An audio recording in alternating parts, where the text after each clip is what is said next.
Let's keep the time machine moving. We are leaving the freezing, gold-depleted streams of California behind and stepping into the 1920s. We are standing right in the middle of the vast, seemingly endless southern Great Plains of the United States. Oklahoma, Texas, Kansas. Imagine you are a factory worker on the East Coast who just got laid off, or a young man desperate to change your stars, staring at thousands of posters advertising a new promised land. Wheat is being called the gold of the plains. Wheat prices are skyrocketing thanks to massive demand from Europe after World War I.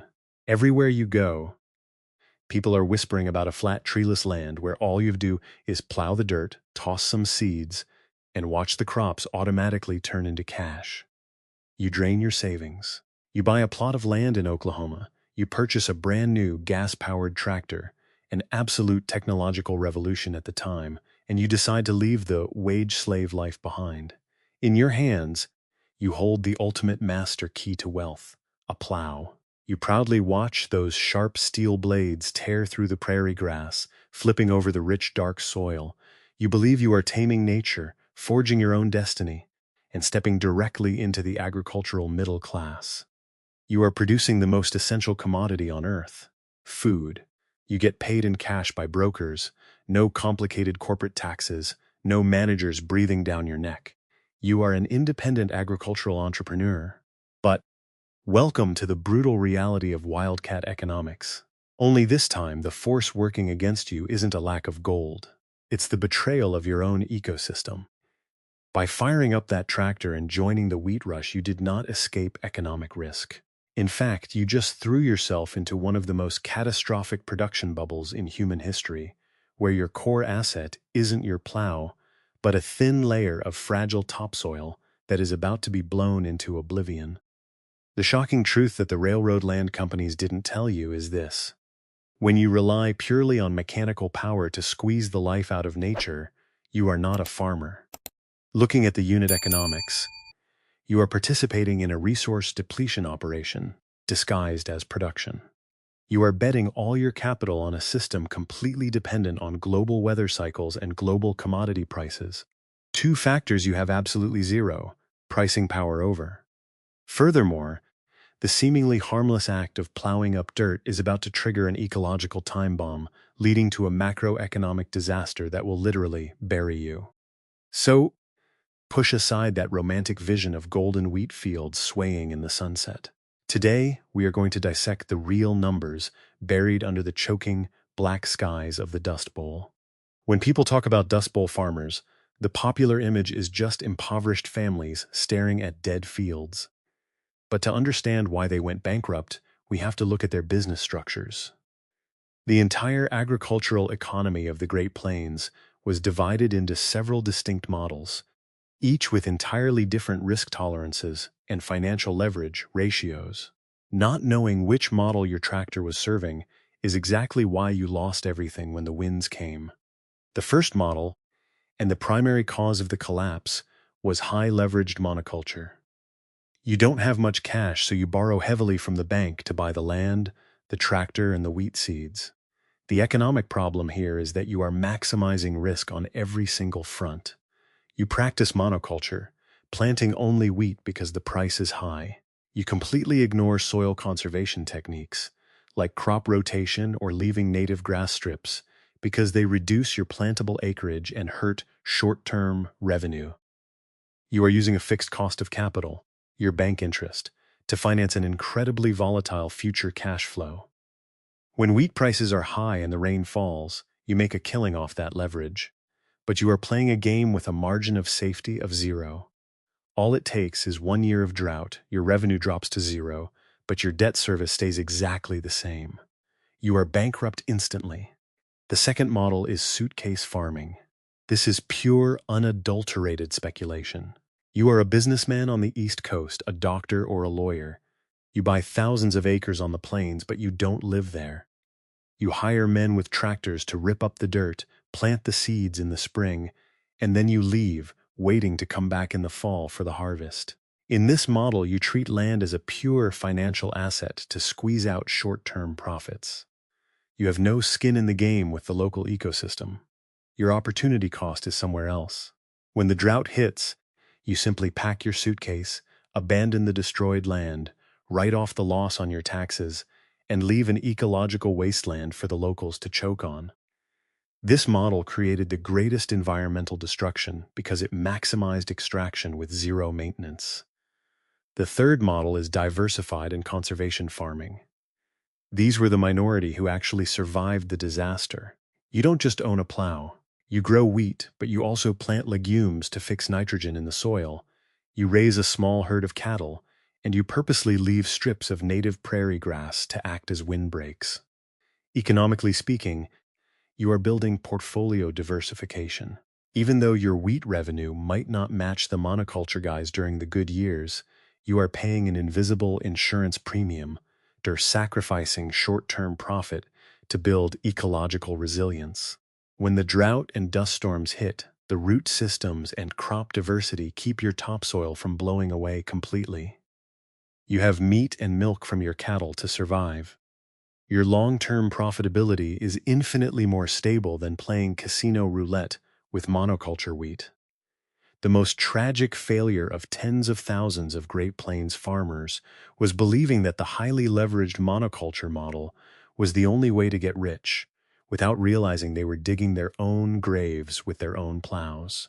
The biggest reason the dream of tractor-fueled freedom turned into a nightmare was the deadly combination of two macroeconomic factors: a commodity price collapse and catastrophic fixed asset depreciation. Imagine you just took out a massive loan for a brand new tractor, and you plowed hundreds of acres hoping for a bumper crop. You think you are controlling the future. But in reality, you are standing at the epicenter of an unprecedented economic and ecological hurricane. Let's break down the massive hidden costs of the Dust Bowl. First, the trap of diminishing returns and the race to the bottom. In the late 1920s, global wheat prices started to drop as European production recovered after the war. When prices drop, what is the natural reflex of an indebted farmer? Plow more land. Grow more wheat to make up the revenue to cover the debt service. But macroeconomically, when every single farmer thinks the same way and boosts production simultaneously, the supply of wheat skyrockets, sending prices into a freefall. Wheat plummeted from over $2 a bushel to a miserable 30 or 40 cents. You are working twice as hard, your tractor is running at maximum capacity, but your marginal revenue is constantly shrinking. It is a classic race to the bottom, where rational individual actions lead to collective economic suicide. Then comes the devastation of negative externalities. The combination of overplowing, destroying the native grass that anchored the dirt, and a historic multi-year drought created the terrifying black blizzards that swallowed the sky. This is where the concept of negative externalities hits hardest. Your tractor didn't just cost gas, it created an ecological cost. The rich topsoil, your single most important productive asset, was blown into dust clouds that reached all the way to Washington, D.C. You didn't just lose that year's crop, you lost the fundamental means of production. Millions of tons of fertile soil simply evaporated, turning your fields into a worthless desert.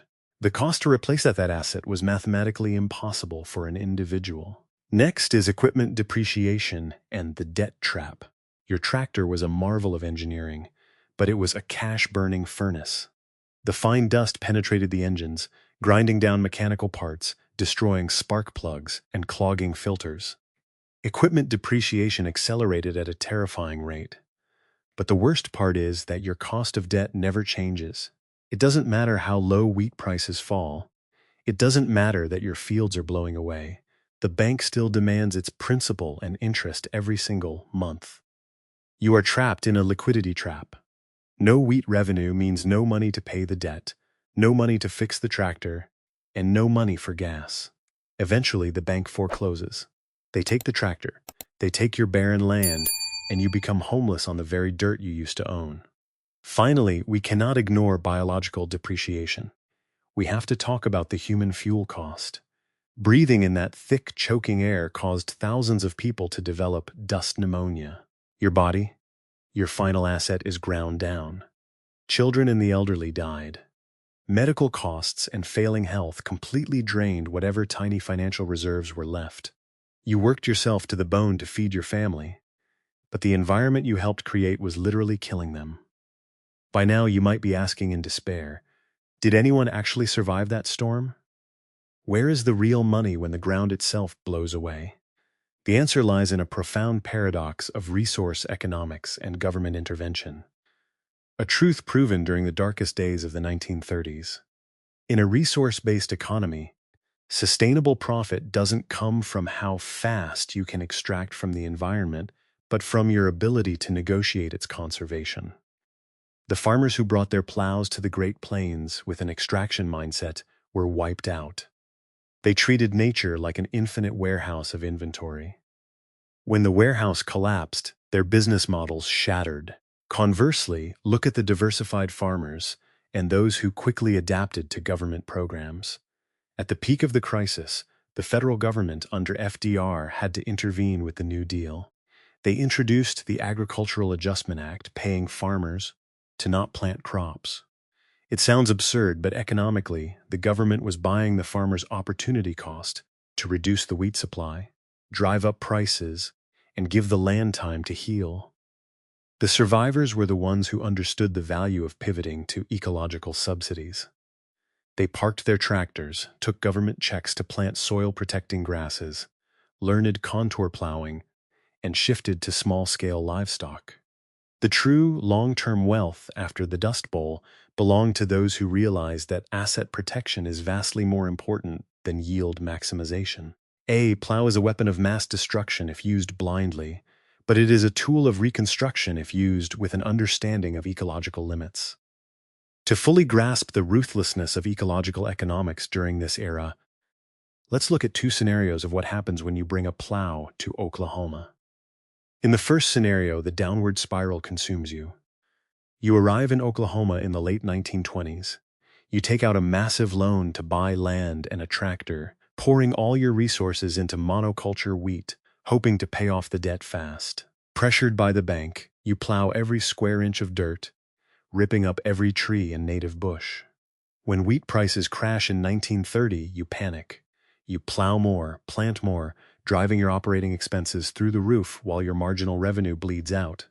Then, the drought hits. Your fields, completely stripped of protection, turn to dust in the raging winds. You have no wheat to sell, and your cash flow completely severs. The bank doesn't care about dust storms. They only care about the loan contract. You have no money for food, and your tractor breaks down from the grit with no funds to repair it. You and your family pile your meager belongings onto a rattling jalopy, abandon the ruined land, and join the desperate migration of Okies heading to California. This is the tragic consequence of abusing financial leverage and ignoring environmental costs. In a different scenario, you act as an ecological manager. You also borrow money for a tractor, but you proceed with caution. You recognize the extreme volatility of the plains weather. You refuse to plant wheat on every acre. You leave a quarter of your land covered in native grass to support a small dairy herd. When the dust storms and drought attack, your wheat crop fails completely. However, that strip of native grass keeps your property from eroding as severely as your neighbors. The dairy cows provide a small, agonizingly slow, but steady stream of income, just enough cash flow to survive and pay the minimum interest to the bank. More importantly, you quickly adapt to government relief programs. You learn new plowing techniques and take small subsidies to plant windbreaks instead of stubbornly wasting seeds in dry dirt. You don't make a massive profit in that decade, but you survive. When the rains return in the late 30s and World War II drives agricultural prices back up, your land has retained its fertility. You rise up to become a sustainable rancher, while your old neighbors are still picking grapes for pennies in California. You use the plow as a risk management tool, not a slot machine. The desire to own a piece of land, to produce freely, and to control your own destiny using powerful machinery is a classic American dream.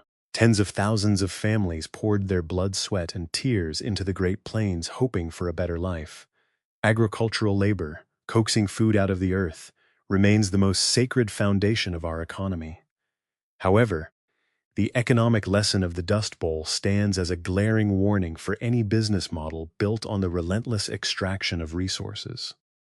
Whether you are holding a pickaxe in 1849, driving a gas tractor in 1930, or running a massive data mining operation today, a new technological tool, be it a mechanized plow or artificial intelligence, when driven by a mindset of short-term profit maximization that ignores negative externalities, will always lead to collapse.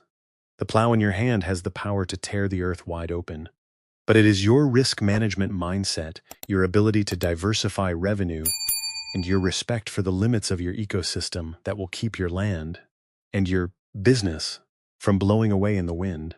Next time you grab a new tool promising easy profits, remember the black clouds of the 1930s.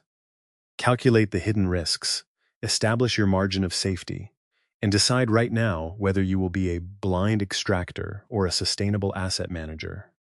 May you always hold your ground when the storms come.